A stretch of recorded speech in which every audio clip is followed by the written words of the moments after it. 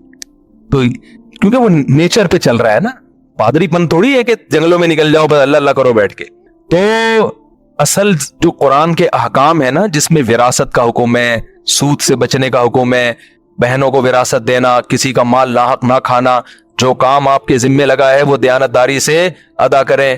تو یہ کام مسلمان پہلے چونکہ کر رہا تھا تو ترقی کر رہا تھا, اب یہ کام مسلمان نے چھوڑ دیے ہیں. اور اگر ہم جنت جہنم کو بیچ سے نکال دیں گے نا میرے بھائی, تو مسئلہ یہ ہوگا کہ یہ جتنے ہیں نا اس سے بھی جائیں گے. یہ ایسا نہیں ہو کہ چاند پہ پہنچنا شروع کر دیں گے, کیونکہ ہمارے لبرل لوگوں کے ہاتھ میں ہمارا تعلیمی نظام ہے جو مذہب پہ چلتے ہی نہیں ہے. تو دیکھو تعلیمی نظام کا کیا بیڑا غرق کیا ہوا ہے انہوں نے. اللہ تعالیٰ ہمیں سمجھنے کی عمل کی توفیق عطا فرمائے.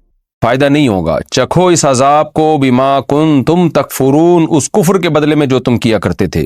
فاصبر, پس اے نبی صبر کیجئے. یہ سورت کا اختتام ہو رہا ہے کہ آپ اللہ کا پیغام ان تک پہنچائیے, یہ مضامین ان کو سنائیے, اور اس کے بدلے میں جو یہ الٹے سیدھے اعتراضات کر رہے ہیں اس پر آپ اعتراضات میں ایک اعتراض یہ بھی تھا نا کہ لو کان خیرا ما سبقونا الیہ, اگر یہ اسلام خیر کی چیز ہوتا تو یہ غریب مسکین صحابہ ہم پہ سبقت نہ کرتے. ان تمام باتوں کے جواب میں کہا جا رہا ہے فاصبر کما صبر اولو العزم من الرسل, آپ صبر کیجئے جیسے کہ صبر کیا اولو العزم پیغمبروں میں سے.